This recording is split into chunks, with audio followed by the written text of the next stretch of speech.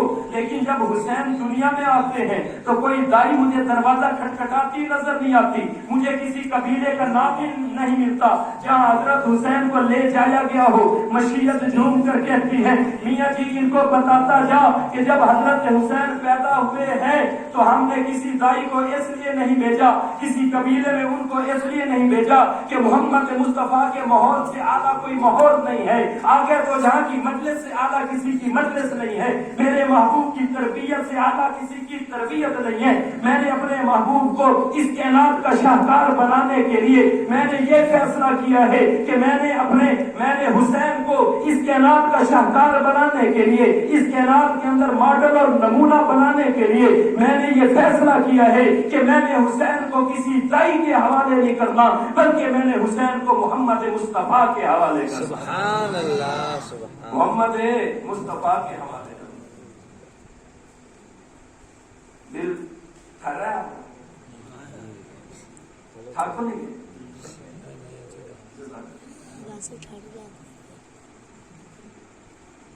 آپ نے علماء سے بھی سنا ہوگا اور ہمارے بھی یہی عقیدہ ہر ایک کا کہ حضور جیسا کوئی بولیں، حضور جیسا کوئی، کسی کا استاد کتنا ہی بڑا رتبے والا کیوں نہ ہو، کسی کا مرشد پیر کتنا ہی بڑا رتبے والا کیوں نہ ہو، کسی کا والد کتنا ہی بڑی شان و شوکت والا کیوں نہ ہو، ہر ایک کو حق پہنچتا ہے کہ وہ کہے کہ میرے پیر جیسا کسی کا پیر نہیں، میرے مرشد جیسا کسی کا مرشد نہیں، میرے استاد جیسا کسی کا استاد نہیں، میرے والد جیسا تو کسی کا والد نہیں۔ ہر ایک کو حق پہنچتا ہے، ہر ایک کو حق پہنچتا ہے، مجھے پتہ نہیں، ہر ایک کو حق پہنچتا ہے کہ وہ کہے میرے استاد جیسا کسی کا استاد نہیں، میرے مرشد جیسا کسی کا مرشد نہیں، ہر ایک کو حق پہنچتا ہے وہ کہے۔ لیکن کسی کا مرشد، کسی کا استاد کتنا ہی بڑا کیوں نہ ہو، کتنا ہی بڑا متقی کیوں نہ ہو، بڑے سے بڑا پرہیزگار کیوں نہ ہو، بڑے سے بڑا نمازی کیوں نہ ہو، بڑے سے بڑا تہجد گزار کیوں نہ ہو، کسی کو یہ جرأت نہیں، کسی کو یہ ہمت اور سخت نہیں ہے کہ وہ کہے کہ میرا مرشد، میرا استاد حضور جیسا ہے۔ کسی کو ہے جرأت؟ پہلے تو کوئی جرأت نہیں کرے گا، پہلے تو ڈاکٹر صاحب کوئی ہمت نہیں کرے گا، لیکن اگر کوئی ہمت کر بھی لے تو آپ اسے ایسے جانے دیں گے، کیا کریں گے؟ اس کا سر پھوڑ ڈالیں گے کہ تیری جرأت کیسے ہوئی کہ تو نے کہا کہ یہ حضور جیسا ہے۔ ٹھیک ہے نا؟ بات سمجھ میں آ رہی ہے؟ ٹھیک کہہ رہا ہوں میں؟ ذرا سبحان اللہ کہتے ہیں تو بات سمجھ میں آ رہی ہے؟ سبحان اللہ۔ پہلے تو کسی کو ہمت نہیں ہوگی کہ کہے کہ فلاں بزرگ، فلاں ولی، فلاں پیر، فلاں غوث، قطب، ابدال، فلاں جو ہے تابعی، تبع تابعی، محدث، مفکر، فقیہ، فلاں صحابی حضور جیسا ہے۔ پہلے تو کسی کو ہمت نہیں ہوگی یہ کہنے کی۔ اگر کوئی کہہ بھی دے تو وہ پھر صحیح سلامت نہیں جائے گا، اس کا سر آپ پھوڑ دیں گے کہ تو نے یہ جرأت کیسے ہے۔ ایسے حضور جیسا کوئی ہے؟ ہاتھ اٹھا کے کہو کوئی حضور جیسا ہے؟ پکے ہو اس بات پر؟ پکے ہو اس بات پر؟ یہ سارے کہ حضور جیسا کوئی نہیں۔ حضرت ام سلیم رضی اللہ تعالیٰ ایک چھوٹے سے یتیم بچے کو حضور کی محفل میں لے کر گئی، جسے آج محدثین، جسے علماء، جسے طلباء حضرت انس کے نام سے جانتے ہیں۔ تم بھی کہہ دو سبحان اللہ، دورے والے ہو، تم کہہ دو سبحان اللہ۔ محدثین انہیں کس کے نام سے جانتے ہیں؟ حضرت انس کے نام۔ چھوٹے سے بچے ہیں، یتیم ہیں، حضور کی محفل میں لے کے آ گئی کہ حضور اس کو آپ اپنے پاس رکھ لیں۔ آپ نے فرمایا میں اس کو اپنے پاس رکھوں؟ یہ کیا کام دے گا، کس لیے رکھوں؟ فرمایا حضور یہ گھر کا کام کاج کرے گا، سودا سلف لا کر دے گا، چھوٹا سا بچہ تو ہے گھر میں رہ جائے گا، یہ آپ کا کام کاج کرے گا، خدمت کرے گا، اس کو جو ہے خادم میں خاص ہونے کا اعزاز حاصل ہوگا، میرا سر فخر سے بلند ہو جائے گا، سبحان اللہ، میرا سر فخر سے بلند ہو جائے گا۔ آپ نے حضرت انس کو رکھ لیا، پھر حضرت انس رضی اللہ تعالی عنہ، پھر حضرت انس رضی اللہ تعالی عنہ 10 سال یا 12 سال حضور کی خدمت میں رہے۔ کتنے؟ 10 سال یا 12 سال حضور کی خدمت میں رہے، اور خدمت کہاں کی؟ گھر کے اندر، دن ہے یا رات ہے حضور کی خدمت میں ہے۔ آپ کو 10-12 سال دیکھا ہے آپ کو، اور یہی حضرت انس کسی مسجد میں بیٹھ کر نہیں، مدرسے میں بیٹھ کر نہیں، کسی حجرے میں بیٹھ کر نہیں، بلکہ بازار میں، چوک میں کھڑے ہو کر صحابہ کرام کو خطاب کر کے کہہ رہے ہیں کہ کانا اشبہکم برسول اللہ، او میرے صحابہ آؤ میں تمہیں بتاؤں، تم میں سے سب سے زیادہ حضور کے مشابہ، آسان الفاظ میں کہہ دوں، آؤ میں تمہیں بتاؤں کہ تم میں سے حضور جیسا کون ہے؟ کہا تم میں حضور جیسا حسین ہے، تم میں حضور جیسا حسین ہے۔ یہ کون کہہ رہا ہے؟ صحابی جس نے 12 سال حضور کی خدمت کی، اور جن کو کہا جا رہا ہے وہ کون ہیں؟ وہ بھی صحابہ، بات کرنے والا صحابی، بات سننے والے صحابی، اور جو سن رہے ہیں انہوں نے تائید کی ہے، انہوں نے یہ نہیں کہا کہ تو غلط کہہ رہا ہے۔ کیوں؟ حضور نے جو فرمایا تھا الحسین منی وانا من الحسین، اور حسین مجھ سے ہے میں حسین میں سے ہوں، حسین مجھ سے ہے میں حسین میں سے ہوں۔ کسی کی بے تکلفی ہو نا مولانا لقمان صاحب سے، وہ اگر ان کو گلنے جبکہ ڈال کے تو وہ پوچھے حضرت جی بڑی پیاری خوشبو لگائی ہے، یہ خوشبو کہاں سے لی؟ وہ بے تکلفی میں پوچھ لیتے ہیں تو یہ بتائیں گے فلاں دکان سے لی۔ حضور جو ہے حسین کو چوما بھی کرتے تھے، حسین کو سونگا بھی کرتے تھے، فرماتے تھے حسین سے جنت کی خوشبو آتی ہے۔ تو جب حسین کو دیکھنا ہو کہ حسین سے اگر کردار کی خوشبو آ رہی ہے، حسین سے اگر صداقت کی خوشبو آ رہی ہے، حسین سے اگر شرافت کی خوشبو آ رہی ہے، حسین سے اگر تلاوت کی خوشبو آ رہی ہے، طہارت کی خوشبو آ رہی ہے، جرت کی خوشبو آ رہی ہے، شہادت کی خوشبو آ رہی ہے، عدل و انصاف کی خوشبو آ رہی ہے، سخاوت کی خوشبو آ رہی ہے، تو اللہ کے نبی نے پہلے بتلا دیا کہ حسین سے یہ جو خوشبو آئے، جس شخص کی بھی خوشبو ہو، اس کا اگر مرکز پوچھنا ہو، اس کی اگر دکان پوچھنی ہو، تو وہ میں نے پہلے بتلا دی ہے کہ الحسین منی وانا من حسین، الحسین منی وانا من الحسین، کہ حسین سے جو بھی تمہیں خوشبو آئے گی وہ حقیقت میں محمد مصطفیٰ کی ہو۔ ہاں جی، وہ حقیقت میں محمد مصطفیٰ۔ اگر صحابہ ہمارا دائیں ہاتھ ہے تو اہل بیت ہمارا بائیں، اگر اہل بیت ہماری دائیں آنکھ ہیں تو صحابہ ہماری بائیں آنکھ ہیں۔ ان دونوں کے ساتھ ان دونوں کی عقیدت دل کے اندر رکھنا یہ ہمارے ایمان کا تقاضا ہے، اور اللہ کے نبی صلی اللہ علیہ وسلم کے ساتھ سچی اور پکی محبت کا یہ تقاضا ہے۔ حضرت حسین نے کیا پیغام دیا تھا؟ کیا پیغام دیا؟ اس لیے میں نے یہ جان لٹائی، ہر بات اس لیے لٹایا، اس لیے لٹایا کہ انہوں نے کسی ظالم جابر فاسق فاجر کی کتاب ان کو ووٹ نہیں دیا تھا، جان دے دی، ووٹ نہیں دیا۔ تو ہمارا آج کا اجتماع یہ بھی اسی بات کا تقاضا کرتا ہے کہ آخر تو جہاں کے اس نواز حضرت حسین کی سیرت کو اپنانا ہے، ان کے نقش قدم پر چلنا ہے، تو آئیے آج بھی ہم کسی فاسق فاجر کو ہم ووٹ نہیں دیں گے۔ یہ ووٹ رب کی امانت ہے، یہ گواہی ہے، ہم گواہی دیتے ہیں کہ فلاں صادق و امین ہے، اس لیے ہم اس کو ووٹ دے رہے ہیں۔ آئیے جو اس ملک کے اندر اسلامی نظام لانے والے ہیں، اس ملک کے اندر رب کی دھرتی پر رب کا نظام قائم کرنے کے لیے جو نکلے ہوئے ہیں، اور آخر تو جہاں کی اس کائنات کے اندر آمد کا مقصد کیا تھا کہ اس کائنات کے اندر رب کی دھرتی پر رب کا نظام ہو، قرآن کا نظام ہو، حدیث کا نظام ہو۔ اس کے لیے جو حضرات نکلے ہوئے ہیں ہم ان کے لیے دعائیں کریں، ان کے لیے ہم سہارا بنیں، ان کے لیے ہم اپنے جو ہے مال و جان ہم ان کے لیے جو ہے لوٹائیں، اور ان کے ساتھ اس مشن کے اندر شامل ہو جائیں۔ یہ مرکز ہے آپ کا، اور ہر بات ہر چیز آپ کے سامنے ہے کہ کیسے جو ہے دین اسلام کی ترویج اور تبلیغ کے لیے کوششیں کی جاتی ہیں. ہر ایک کے بس میں جتنا ہوتا ہے وہ کوشش کرتا ہے. کمی کوتاہی ہر ایک سے ہوتی ہے. یہ نہ دیکھیں کہ فلاں میں فلاں عیب ہے، فلاں کمزوری ہے، اس چیز کو نہ دیکھیں. دیکھیں یہ کہ یہ مشن کون سا لی ہوئی، کس مشن کے ساتھ یہ کھڑے. اللہ پاک ہمیں ان کے ساتھ جڑنے کی توفیق عطا فرمائے. جناب سیدنا حسین کا جو مشن تھا، آخر تو جہاں صلی اللہ علیہ وسلم کی جو بعثت کا مشن تھا، اللہ پاک ہم سب کو اس مشن کو اپنانے اور اس کو پورا کرنے کی توفیق عطا فرمائے. وآخر دعوانا الحمدللہ رب العالمین.